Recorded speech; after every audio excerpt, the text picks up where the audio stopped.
Eh bien, bonjour. Je suis heureux de parler ce jour des fêtes des pères. Le réveil de Brownsville a commencé le jour de la fête des pères le 18 juin 1995. Et je suis vraiment venue ici aujourd'hui pour déclarer la guerre contre l'absence de père, contre la déconstruction de la famille et contre le couac de l'immoralité qui sévit de nos jours. Je veux équiper une armée d'hommes juste pour qu'ils prennent leur place sur la terre en tant que fils et pères afin d'éradiquer l'esprit orphelin et d'inaugurer l'ère de la famille. C'est une bonne parole. Je ne sais pas si vous étiez là la semaine dernière. Combien d'entre vous n'étaient pas là la semaine dernière? J'ai tellement honte, je plaisante. Heureusement que Jésus n'est pas revenu. Vous auriez lu le livre Left Behind, laissé derrière, ou quelque chose comme ça. Non, je plaisante totalement. La semaine dernière, j'ai parlé du fait que j'étais à une réunion il y a 2 semaines. Nous parlions de transition. Et alors, bien sûr, en haut de la page de mes notes, j'ai dit « parle de la transition ». Mais quand je me suis levée pour dire « Hey, nous sommes en train de traverser une transition », ce qui est tout à fait évident. À la place, j'ai entendu ce mot. Quand je suis arrivée au mot « transition », le Seigneur m'a dit dans mon esprit, pas une transition, une métamorphose. Et j'ai dit, oh, on est en train de se métamorphoser. Je n'avais rien sur la métamorphose dans mes notes, mais je me suis dit, d'accord, quelle est la différence? Et j'ai dit, en transition, nous allons de saison en saison, mais quand on est en métamorphose, ce n'est pas les saisons qui changent, mais c'est nous qui changeons. Et je crois vraiment que nous sommes sur le point d'entrer dans la plus grande métamorphose de notre temps, quand la laideur d'une génération sans père devient la beauté d'une nouvelle ère de valeurs familiales et d'héritage. Je crois vraiment que nous sommes en train de devenir le catalyseur d'une véritable révolution qui est en train de transformer la famille. Je crois que Dieu ne reste pas silencieux pendant que les gens déconstruisent la famille et nous disent qu'il faut 2 mamans ou 2 papas. Tu n'as pas besoin d'une maman et d'un papa. Société généraliste. Je me dis non, je ne pense pas que le Dieu qui se dépeint comme un guerrier reste à l'écart et laisse l'humanité glisser dans le cloaque du ridicule. Je vais surtout parler aux hommes aujourd'hui. Évidemment, cela concerne les hommes et les femmes,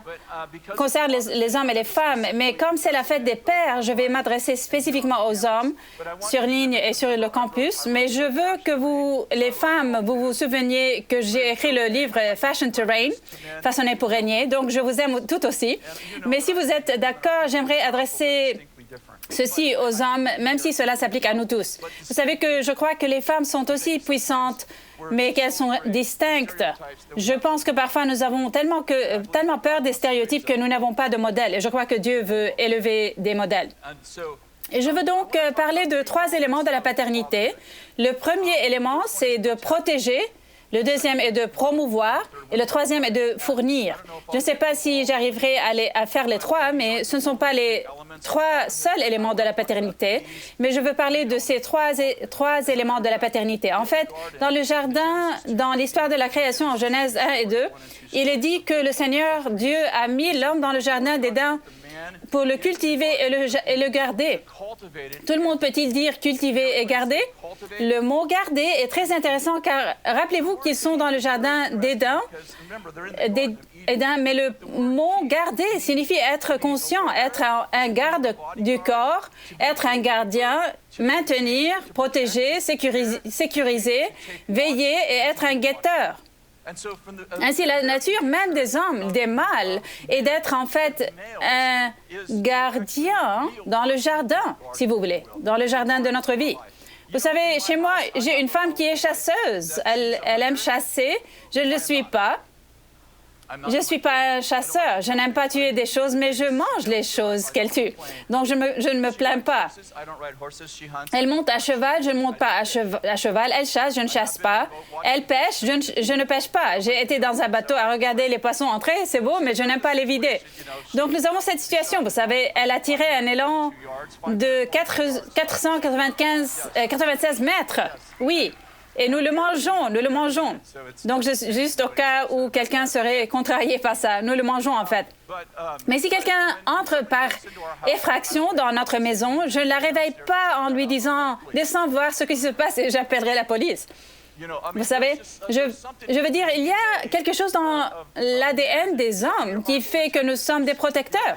Si quelqu'un entre par effraction chez nous, il vaudrait mieux qu'on soit les premiers à mourir ou les premiers à protéger, au moins protéger notre famille. Nous sommes là pour protéger notre famille, mais je tiens à souligner que nous ne sommes pas seulement les protecteurs des conditions physiques de notre famille, nous sommes en fait les protecteurs de la nature tridimensionnelle de notre famille, esprit, âme et corps. Nous parlons souvent de cette histoire de protection, mais si quelqu'un entrait chez moi, je lui casserais les jambes. Tu leur brises les jambes, mais tu es submergé par des esprits démoniaques et tu ne protèges même pas ta famille. Je veux juste souligner que ce n'est pas une condamnation, je veux juste inspirer les hommes. Souvent, des alertes Amber sont déclenchées dans beaucoup de nos foyers parce que nos enfants sont élevés par le diable, mais parfois nous ne sommes pas assez à l'écoute, en harmonie pour savoir qu'ils sont disparus. OK. Je pense que lorsque vous partagez des défis avec les hommes, ils répondent à l'appel. Ils ne courent pas en mauviette. Pourquoi ne retroussez-vous pas les manches et pourquoi ne changeons-nous pas le monde ensemble? Nous n'avons pas à être des géants spirituels, mais il nous incombe d'être des hommes spirituels. Vous n'avez pas besoin d'être Bill Johnson, mais vous devez vous connecter à Dieu. Quand vous irez au paradis, il ne vous dira pas « Pourquoi n'étiez-vous pas Bill Johnson ?» Mais il pourrait dire « Pourquoi n'étiez-vous pas Jack Jones » ou qui que ce soit. Ce que je veux dire, c'est que je n'ai pas besoin d'être un géant spirituel, mais il est dans ma nature d'avoir une relation spirituelle avec Dieu. Donc, j'étais dans une réunion d'hommes, une conférence d'hommes. C'était l'année avant le COVID, en Floride, dans cette belle église, une église hispanophone.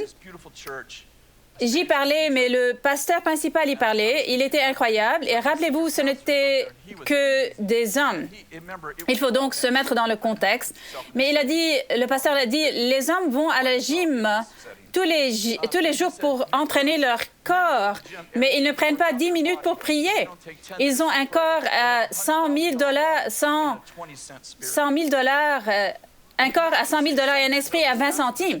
Elle a continué en disant, certains hommes connaissent les statistiques de leur équipe sportive préférée, leur nom et leur histoire, mais ils ne connaissent pas 5 personnages de la Bible. Certains hommes passent plus de temps avec leur équipe de sport imaginaire qu'avec leur Dieu de réalité. C'est un défi, juste là.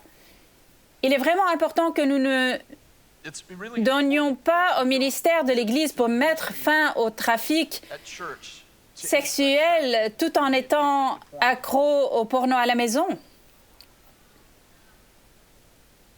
Comprenons-nous ce que nous faisons? Que nous ne sommes pas seulement des hommes qui protègent nos familles physiquement. Si je suis accro au porno, si je fais des trucs dingues, si je suis malhonnête, etc., c'est comme ouvrir toutes les portes et les fenêtres et vivre parmi la bande du quartier en se demandant si quelqu'un va entrer par effraction et prendre le contrôle. OK. Vous ne pouvez pas conquérir ce que vous refusez d'affronter. Nous n'avons pas l'autorité morale pour réprouver ce que nous pratiquons nous-mêmes. Notre propre sentiment profond d'insuffisance spirituelle ne sera pas vaincu par la retraite. Je sais que lorsque nous parlons ce matin,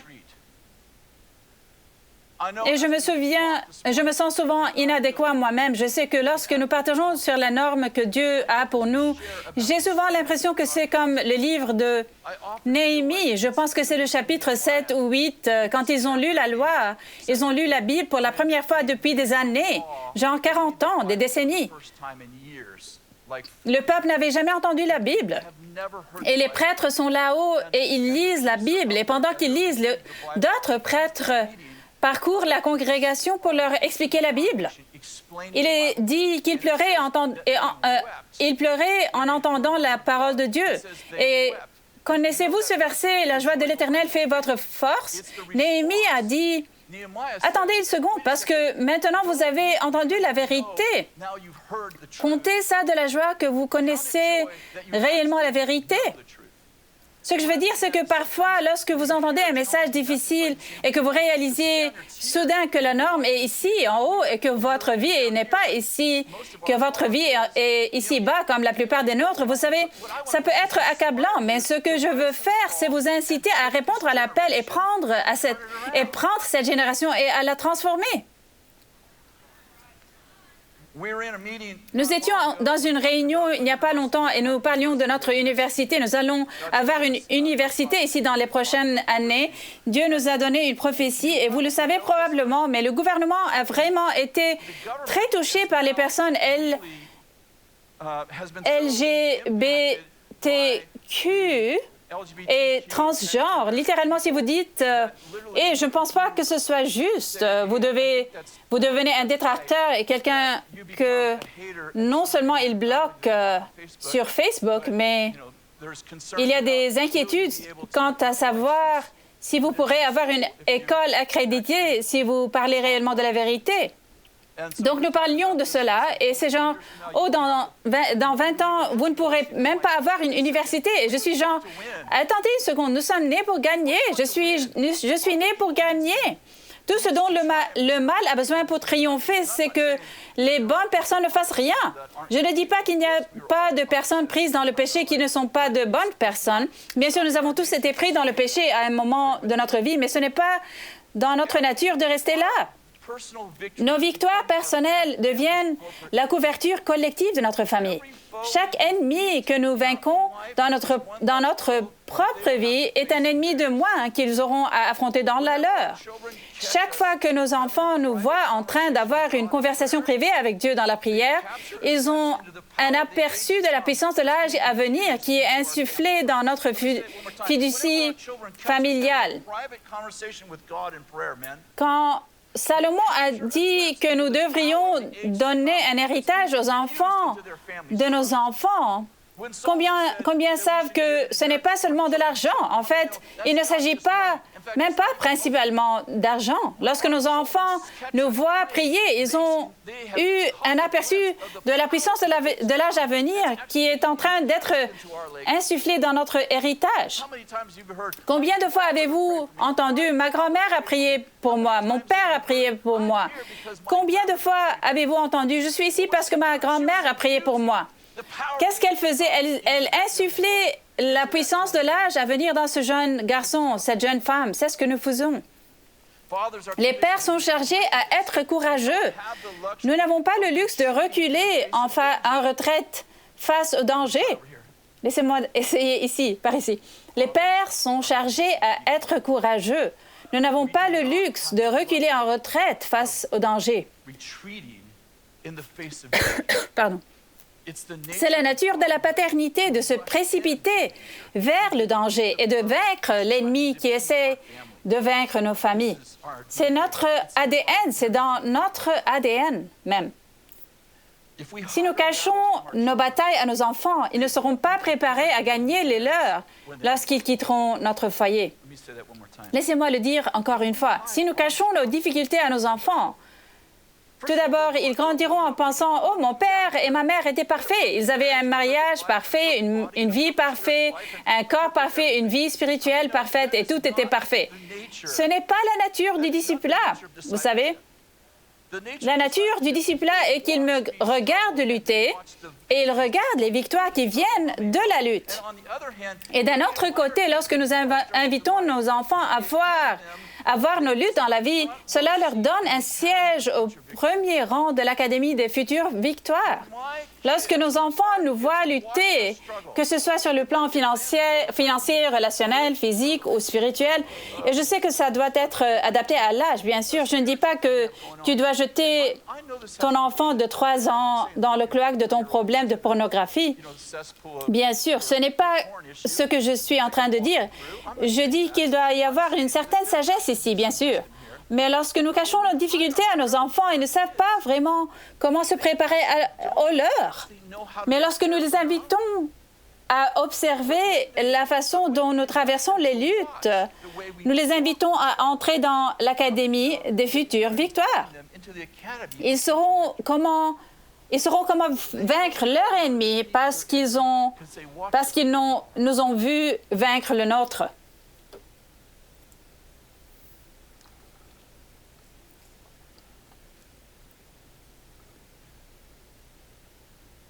Je voudrais parler un peu de la sexualité parce que j'ai l'impression que c'est l'un des principaux domaines dans lesquels la culture est engagée en ce moment. Nous sommes engagés dans une guerre culturelle. Nos enfants sont poussés dans un cloaque d'immoralité. Pendant que nous restons là à nous dire « Ils ne devraient pas leur enseigner ça. Pourquoi enseignent-ils cela et ceci, cela? » Je veux juste être clair. Eh bien, laissez-moi le dire autrement. Nos enfants, dès le jardin d'enfants en Californie, reçoent un enseignement non sexiste, sans genre, sans sexe, ce qui veut dire qu'il n'y a pas de « il » ou de « elle », de garçon ou de fille. Votre genre, votre sexe n'est pas prédéterminé biologiquement, mais vous faites votre choix. Votre enfant de maternelle apprend le sexe à 5 ans. Ce n'est pas bon. Mais voici le plus grand défi. Nous crions à ce sujet et n'enseignons pas sur le sexe dans nos propres maisons.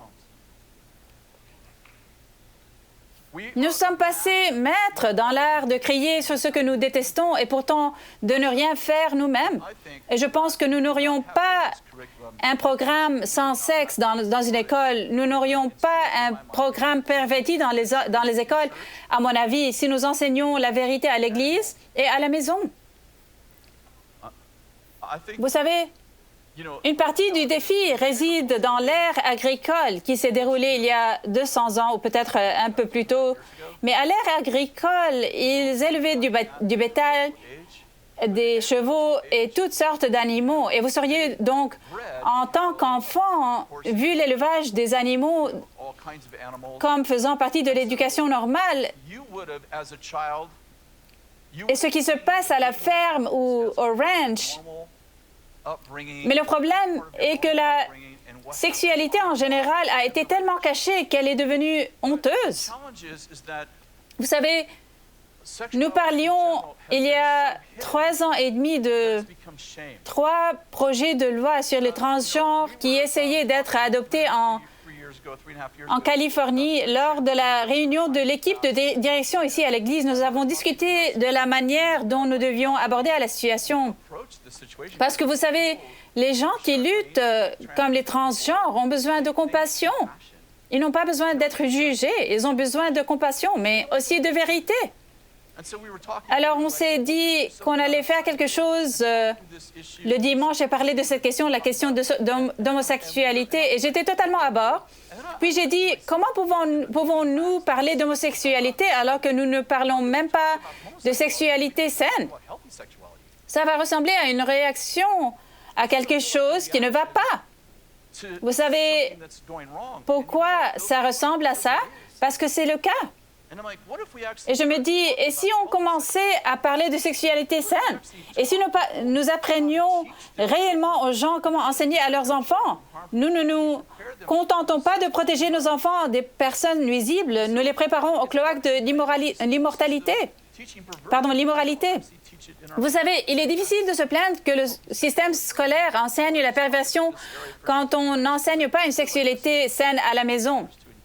Je pense que c'est un endroit idéal pour que les pères s'engagent. Quand tu rentres chez toi et tu te dis, bon, je vais m'engager à fond dans mon rôle de père, tu te dis, OK, qu'est-ce que je fais? Et je pense que c'est un excellent domaine pour commencer. Connaissez-vous le principe de la première mention? Le principe de la première mention dit que la première fois que vous entendez parler d'un sujet, il ne devient pas simplement une vérité pour vous, mais il devient aussi une lentille à travers laquelle vous regardez ce sujet à partir de ce jour. Si votre fils a, disons, 15 ans et que vous décidez de vous asseoir et d'avoir une discussion avec lui, mais que son ami lui a parlé de perversion sexuelle à l'âge de 10 ans, comprenez-vous qu'il va voir cette discussion avec toi à travers le prisme de son ami et non pas avec le sien? le tien, pardon. En d'autres termes, Dieu a conçu nos enfants pour qu'ils reçoivent de leur mère et de leur père les lentilles de la moralité, de la vie et de la spiritualité. Vous me suivez? Donc, on les atteint en premier et on leur donne un objectif. Que se passe-t-il lorsque nous commençons à avoir avec eux des conversations sur la sexualité adaptée à leur âge? J'ai dit adaptée à l'âge, bien sûr. Que se passe-t-il lorsque nous commençons à exposer nos enfants 5, 6, 7 ans, 8 ans à une sexualité adaptée à leur âge? Une sexualité saine, adaptée à leur âge, nous ne contentons pas de leur enseigner la vérité, nous leur donnons la lentille à travers laquelle ils peuvent discerner la vérité. Puis quand ils vont à l'école et qu'on leur dit qu'ils peuvent être ceci, cela, ceci, ils disent « Oh, je sais que ce n'est pas vrai ». Ils peuvent dire cela sans avoir à chercher à comprendre pourquoi leur mère leur a appris une chose et leur a mis une autre. Combien comprennent qu'ils le voient à travers la lentille de discernement de ce que vous leur avez enseigné? Ce que je veux dire, c'est que retarder vos conversations dans tous les domaines, mais surtout dans ce domaine, peut être immortel. Deuxièmement, je veux dire que comprenez-vous que le cortex frontal de leur cerveau n'est pas complètement développé avant l'âge de 22 à 24 ans.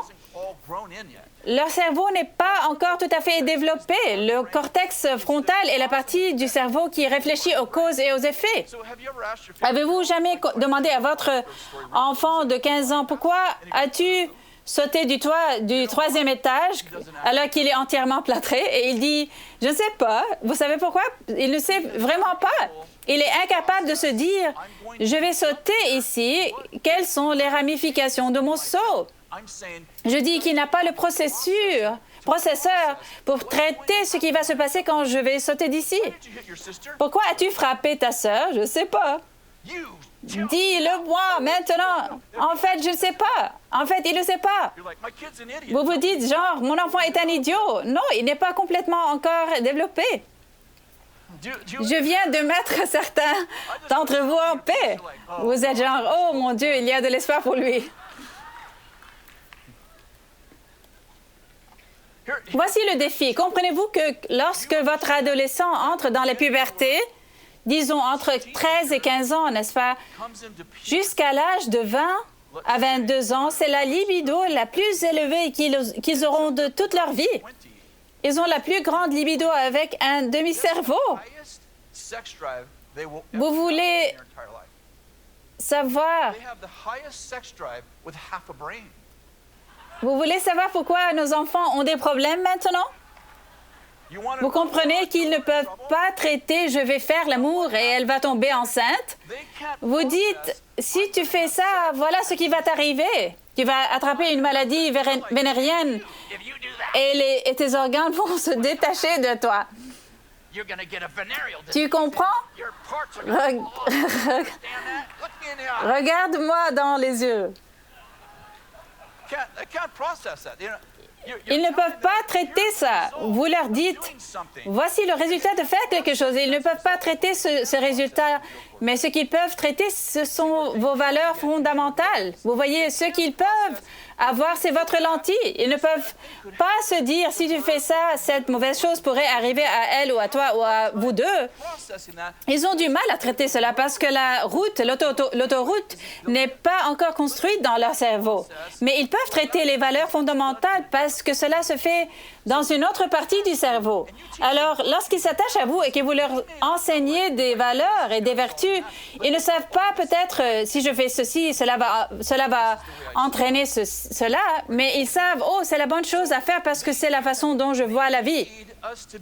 Ils ont donc besoin que nous soyons connectés d'une manière qui leur donne les moyens de prendre de bonnes décisions, mais pas en fonction des ramifications, car ils n'ont pas cette capacité que plus tard. Ils ont donc besoin de savoir des choses comme la sexualité. Le défi est que la sexualité, je crois, le monde la pervertit, la religion lui fait honte, mais le royaume la célèbre. Certains d'entre vous sont déjà comme ça. Ils se cachent derrière leur Bible. Et je me dis, très bien, Seigneur, qu'ils ouvrent au Cantique des Cantiques.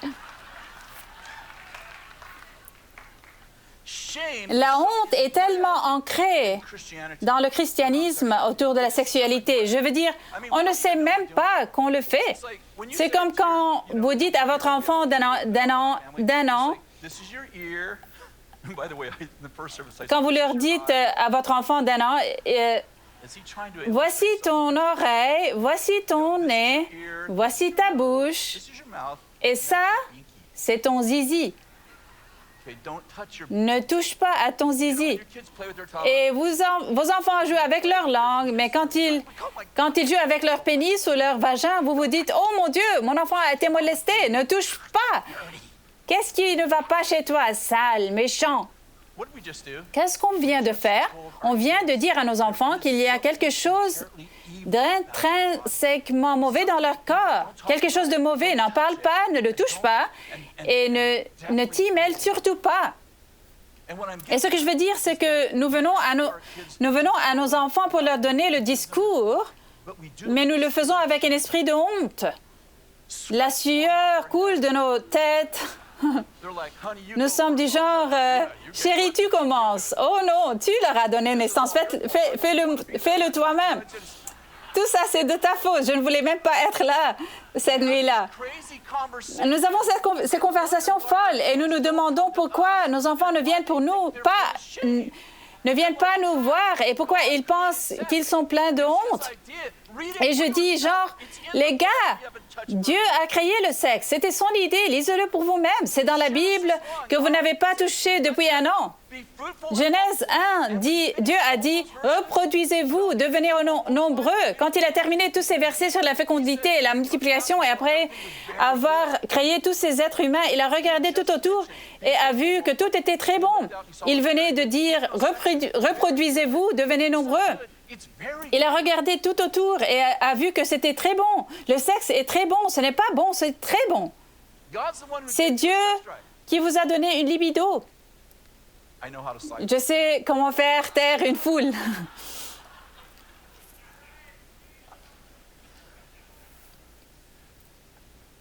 Qu'est-ce que cela signifie d'avoir une libido? Maintenant, j'ai fait ça dans 7 pays. Je pose cette question depuis 20 ans dans 7 pays. Qu'est-ce que cela signifie d'avoir une libido? Voici ma définition. Tu veux faire l'amour avec quelqu'un? Si vous en avez une autre, j'aimerais l'entendre. Donc, votre jeune de 15 ans atteint la puberté. Il aime Jésus, va au groupe de jeunes, il fait du culte. Jésus, je t'aime, tu es incroyable, je veux faire l'amour avec quelqu'un. Il appelle ses pasteurs de jeunesse. Les anciens viennent essayer de chasser la luxure de lui. Il termine. Comment te sens-tu? Je veux faire l'amour avec quelqu'un. Vous savez, c'est juste... Les gars, cette attitude conduit les gens à la perversion. Pouvez-vous comprendre cela? Cette attitude nous tue. Le but n'est pas de se débarrasser de sa libido. L'objectif est d'apprendre à gérer son appétit. D'ailleurs, ils apprennent ça dès l'âge de 2 à 3 ans. Vous comprenez que lorsque votre enfant veut une glace et que vous le poussez dans le magasin, les gars, les filles, vous avez déjà vu ça. Je l'ai fait moi-même. Je suis coupable de toutes ces choses que je viens de dire de ne pas faire. Vos enfants s'emparent des objets et crient et hurlent « Je veux une glace, je veux des bonbons ». Et tu finis par céder juste pour les faire taire et leur donner des bonbons. Et tu sais ce que tu viens de leur dire? Vous venez de leur dire que tu peux avoir une satisfaction instantanée si tu cries assez longtemps. Savez-vous pourquoi vous avez une libido des années avant que Dieu ne veuille que vous ayez des rapports sexuels? Pourquoi Dieu vous donne-t-il une libido et ne vous laisse-t-il pas faire l'amour jusqu'à ce que vous soyez mariés? Ce qui peut prendre des années. Parce que la valeur de votre virginité réside dans le sang, la sueur et les larmes qu'il faut pour la faire passer du champ de bataille à la suite nuptiale. Ainsi, la nuit où vous êtes allongé avec votre amant, vous avez quelque chose à donner que vous avez dû vous battre pour garder. Parce que n'importe qui pourrait donner quelque chose de cher et n'importe qui peut donner quelque chose de cher, mais seules les personnes qui comprennent le sacrifice peuvent donner quelque chose de précieux. Mais si vous ne le savez pas, vous leur faites honte pour qu'ils s'arrêtent au lieu de leur présenter une vision et de leur dire « Je sais, genre, n'êtes-vous pas content que Dieu ne vous ait pas fait asseoir sur un œuf pendant 9 mois? » Bref, je ne vais pas m'étendre sur le sujet, mais je dis juste que je ne sais pas qui serait là. OK, chérie, c'est ton tour. Oh non, je me suis assise sur l'offre toute la journée d'hier. C'est ton tour. Messieurs, cela est notre responsabilité. C'est nous qui dirigeons en ceci. Nous venons à notre famille avec la vérité. Nous exposons nos enfants à une sexualité saine. Pour l'instant, nous parlons de sexe, mais c'est dans tous les domaines. Nous exposons nos enfants à une sexualité saine. On ne laisse pas les pervers enseigner à nos enfants. On ne laisse pas la star du porno enseigner à nos enfants. On ne les laisse pas s'informer sur la sexualité sur cette maudite d'Internet. Arrêtez de vous en plaindre et impliquez-vous. Je ne sais pas quoi faire. Je suis mort de peur. Mais vous ne serez jamais tranquille en restant sur la touche en esprit, en espérant que votre peur disparaisse. Je sais que ça va sembler un peu prude, mais je le pense vraiment. Tu devrais te tenir devant le miroir et dire pénis, pénis, pénis, vagin, vagin, vagin, jusqu'à ce que tu puisses le dire sans devenir complètement violé et en sueur. Parce que si vous entrez dans cette conversation, je ne plaisante pas maintenant, et que c'est la première fois que vous utilisez ces mots et que vous essayez d'enseigner à vos enfants comment avoir une vie sexuelle saine et que la honte se dégage de vous, ils ne vont même pas entendre vos mots. Et le fait que ça semble grossier est la raison pour laquelle nous avons des problèmes.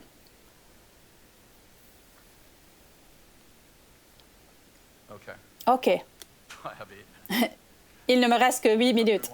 Le prochain rôle des hommes est de promouvoir. Nous protégeons, mais nous promouvons aussi. C'est dans notre ADN, les hommes.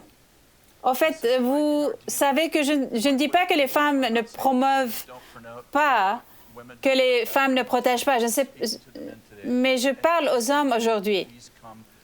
Je ne dis plus jamais aux hommes, vous devez être le chef spirituel de votre foyer. Je ne pense pas que c'est vrai. Je pense que nous devrions tous deux être les leaders spirituels de notre foyer, mari et femme. Il y a des choses qui sont plus faciles pour Cathy que pour moi. Elle mène dans ces domaines de la spiritualité et dans tous les domaines où elle est meilleure. Et vice-versa. Nous sommes une équipe. Je ne suis pas supérieure à elle. Je suis supérieure dans certains domaines. Je suis meilleure à certaines choses. Elle est supérieure dans certains domaines et elle est meilleure dans certains domaines. Je dois juste être assez sage pour savoir quand je dois suivre et quand je dois mener. Alors soyez clairs. Je dis juste, hommes, levez-vous et prenez votre rôle, votre place et faites ce que vous faites. Promouvoir, en fait, une grande partie. Comprenez-vous que c'est votre sperme qui a déterminé le sexe de l'enfant. Vous portez le XY et elle a X. Et si votre sperme lui a donné X, alors il y aura 2X, c'est une fille. Et si c'est XY, ce sera un garçon. C'est de la science pure. Mais ce que je veux dire, c'est que les perfections invisibles de Dieu, sa puissance éternelle et sa divinité se voient par ce qu'il a fait. Alors, lorsque Dieu a fait en sorte que l'homme détermine le sexe, il dit aussi, « Et les pères, vous avez une grande influence sur ce que font vos enfants parce que vous êtes impliqués même dans le choix de leur sexe. » J'ai offensé certaines personnes. Je n'essaie pas de le faire. Parfois, j'essaie de le faire, mais pas aujourd'hui. Les pères ont donc pour mission d'aider leurs enfants à découvrir leur appel divin et leur but dans la vie. Il n'est pas étonnant que dans une génération sans père, nous ayons une génération enfermée dans une quête sans fin d'identité. Je ne sais même pas quel est mon sexe, ils disent.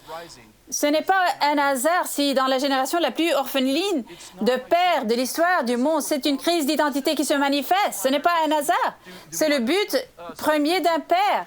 Les mères interviennent-elles aussi? Bien sûr que c'est le cas. S'il vous plaît, que personne ne soit offensé, mais je dis, père, c'est votre place. Vous intervenez et vous commencez à élever un enfant, à l'éduquer. Et quel est le reste? D'après la voie qu'il doit suivre. En d'autres termes, vous devez être à l'écoute de la voie qu'il doit suivre. Vous savez qui a écrit ça? Qui a écrit ça? Oui, c'était Salomon. Bien sûr.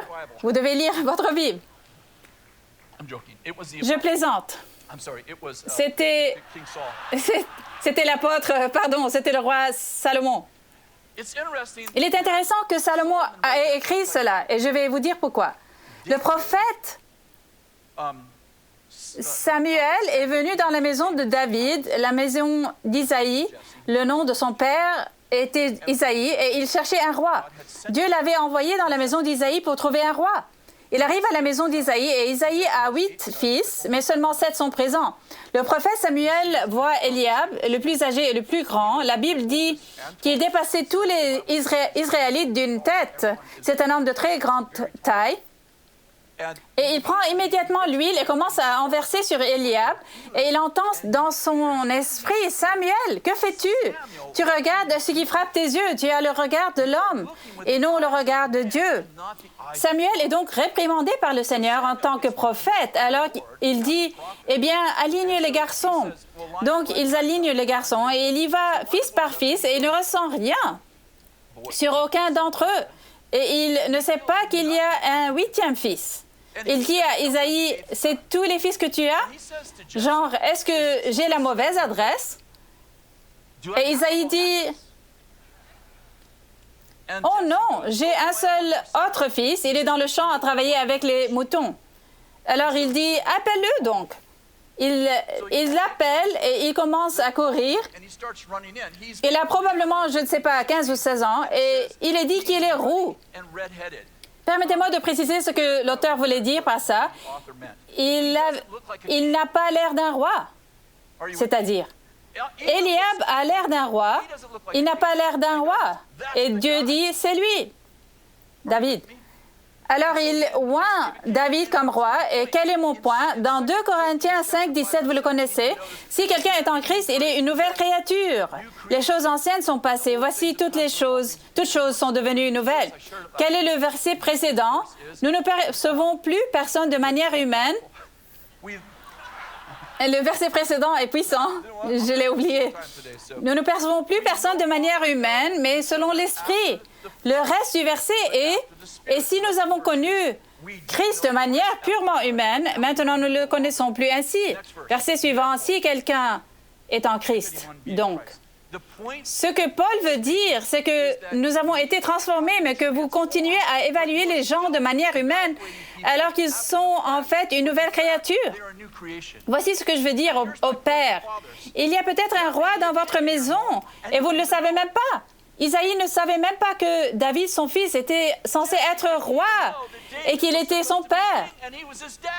Je dis que même Isaïe regardait David avec ses yeux naturels en disant « Il ne peut pas être roi, il n'a pas l'air d'un roi. » Le prophète dit « Il n'a pas l'air d'un roi. » Et Dieu dit « C'est le roi. » Salomon est élevé par David et Bethsabée.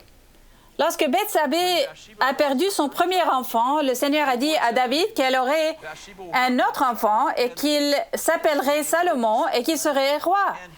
Ainsi, lorsque Salomon a écrit « Si vous éduquez un enfant d'après la voie qu'il doit suivre », il ne voulait pas dire lui enseigner quelques bons principes. Vous vous souvenez de ce que Salomon a aussi écrit dans les Proverbes?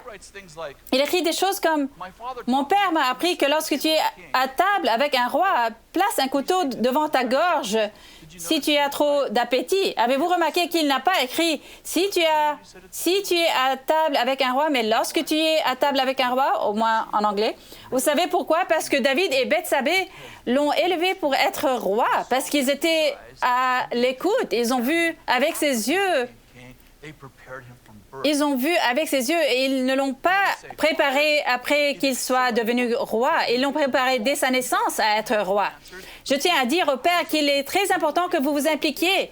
Vous n'avez pas besoin d'avoir toutes les réponses, mais si vous gardez les yeux ouverts, vous obtiendrez de petits indices sur la direction que prennent vos fils et vos filles et vous leur insufflerez la sagesse dont ils ont besoin pour cet appel spécifique. Soyez très attentifs à l'identité de vos enfants et à la manière dont ils se comportent avec les gens. Quelqu'un a dit, « Si tu me montres tes amis, je te montrerai ton destin. » Ce que je veux dire, c'est qu'ils seront attirés par des personnes qui ont une vocation similaire dans leur vie. Jésus a dit que lorsque un élève a complètement appris, il sera comme son maître. Vos enfants n'auront peut-être pas votre profession, mais ils auront vos valeurs fondamentales. Il est donc très important que nous exposions nos enfants à d'autres personnes qui ont le même type d'appel sur leur vie.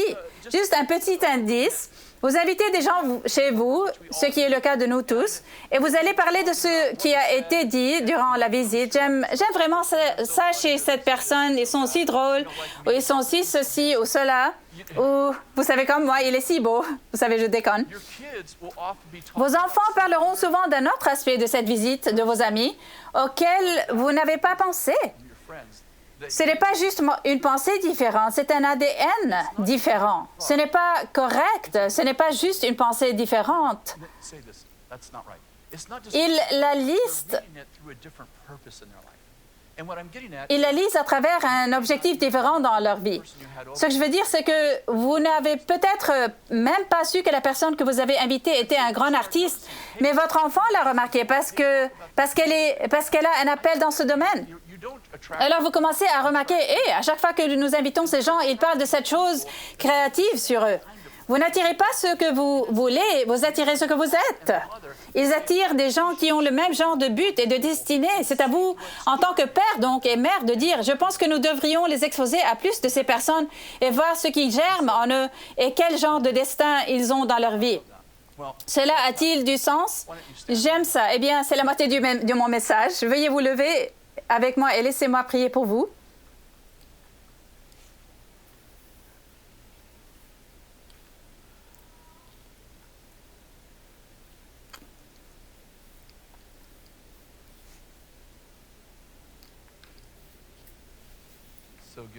Tellement bon.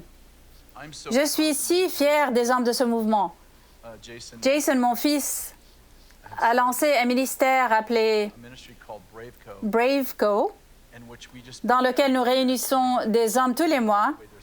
Ici, au fait, il y a un autre rassemblement le mois prochain. Juste visitez bethel.com. Vous le verrez dans les 2 prochaines semaines. Nous rassemblons des hommes et dans la simple expression d'enseigner aux hommes comment être des hommes.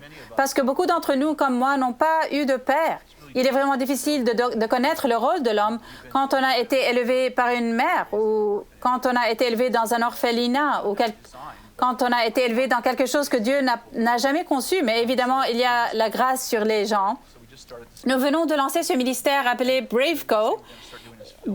Et la prochaine chose qu'on va faire, c'est remplir les stades avec des hommes. On vient d'avoir T.D. Jakes à la première rencontre et c'est tellement amusant. Nous allons avoir John Maxwell là-bas. Nous allons avoir des gens comme ça et apprendre aux hommes comment être des hommes. Mais ensuite, nous avons toute cette plateforme de disciples où nous allons réellement les engager pour les 12 prochains mois et leur enseigner les voies du royaume et les voies des hommes. Donc, je suis super excitée à ce sujet. Je vais juste prier pour vous maintenant. Seigneur, je te remercie pour les hommes de ce mouvement qui regardent sur Bethel.tv, sur YouTube et qui sont dans la salle ici aujourd'hui aussi. Seigneur, je prie pour avoir la grâce de nous libérer du pouvoir de cet âge. Et Seigneur, je prie pour que chaque homme, au son de ma voix, devienne un homme céleste qui dirige sa famille. Ils deviennent tellement connectés au ciel qu'ils deviennent finalement très utiles sur terre. Que nous puissions diriger nos familles d'après la voie qu'elles doivent suivre. Diriger nos enfants, nos femmes, les personnes qui nous entourent, notre culture, notre société. Et Seigneur, donne-nous le courage et la sagesse d'apporter le meilleur de nous-mêmes au jeu de la vie et d'aider nos familles à prospérer. Au nom de Jésus, Amen. Dieu vous bénisse. Merci beaucoup.